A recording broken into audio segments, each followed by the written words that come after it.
Assalomu alaykum qadrli partiyadoshlar, hurmatli yurtdoshlar. O'zbekiston ekologik partiyasi tomonidan amalga oshirilgan ishlar tafsiloti bilan haftalik dayjestimizning navbatdagi sonida tanishishingiz mumkin.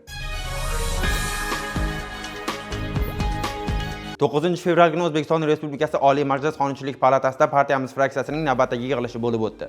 Unda Oliy Majlisning inson huquqlari bo'yicha vakilining 2025-yildagi faoliyati to'g'risidagi ma'ruzasi ko'rib chiqildi.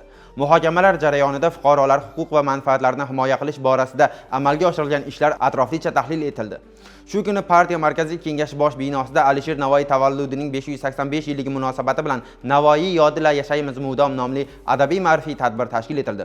Unda partiya rahbariyati Alisher Navoiy nomidagi Toshkent davlat o'zbek tili va adabiyoti universiteti professor o'qituvchilari, partiya vakillari hamda O'zbekiston davlat jahon tillari universiteti talabalari ishtirok etdilar. Tadbirda buyuk mutafakkirning ma'naviy merosi, uning insonparvarlik va tabiatga mehr g'oyalari alohida ta'kidlandi. 10 fevral kuni Qo'ng'irot tumanida siz ekologiyaga oid qonunlarni bilasizmi? Respublika ko'rik tanlovining maktablar aro final bosqichi bo'lib o'tdi. Tanlovda 6 ta jamoa ishtirok etib, ekologik qonunchilik bo'yicha bilimlari, jamoaviy chiqishlari va sahna ko'rinishlari orqali o'zaro bellashdilar. 11 fevral kuni partiya fraksiyasi hamda tegishli qo'mita tomonidan Ekologiya va iqlim o'zgarishi milliy qo'mitasining 2025-yilda budjet xarajatlarining maqsadli indikatorlari ijrosi yuzasidan axborotlari eshitildi. Muhokamalarda ekologik dasturlarning samaradorligi va mablag'lardan oqilona foydalanish maqsadlariga alohida e'tibor qaratildi. Shu kuni Xorazm viloyatida ilm-fan sohasidagi ayollar va qizlar kuni munosabati bilan xotin-qizlarning ilm-fan va jamiyatda tutgan o'rni mavzusida davra suhbati tashkil etildi. Tadbirda partiya faollari, ekologiya va salomatlik ayollar klubi a'zolari va jamoatchilik vakillari ishtirok etdi. Suhbatda xotin-qizlarning ilm-fandagi o'rni, ularning jamiyat taraqqiyotidagi hissasi alohida e'tirof etildi. 12 fevral kuni Qarshi tumaniga partiyamizdan saylangan deputat Cho'liboston mahallasida saylovchilar murojaatlari asosida o'rganish ishlarini olib bordi.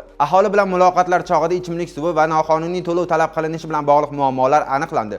Deputatlar mas'ullar bilan bog'lanib, muammoni joyida hal qilishga erishdilar hamda fuqarolarga bunday holatlarda qanday yo'l tutish lozimligi bo'yicha huquqiy tushuntirishlar berishdi. 13 fevral kuni partiyamiz O'zbekiston Respublikasi Prezidenti huzuridagi Qonunchilik va huquqiy siyosat instituti hamda kiber xavfsizlik markazi bilan hamkorlikda atrof muhitni muhofaza qilishda raqamli texnologiyalar va kiber xavfsizlik masalalari mavzusida davra suhbati o'tkazdi.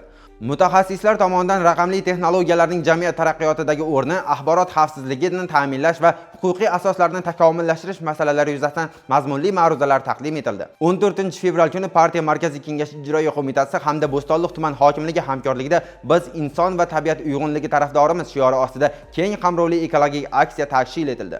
250 nafar ishtirokchi jalb etilgan aksiya doirasida mahallalar obodonlashtirildi, chiqindilar yig'ishtirildi, noqonuniy chiqindi joylari bartaraf etildi. Shuningdek, qarovsiz qolgan keksa fuqarolar xonadonlarida obodonlashtirish ishlari amalga oshirildi.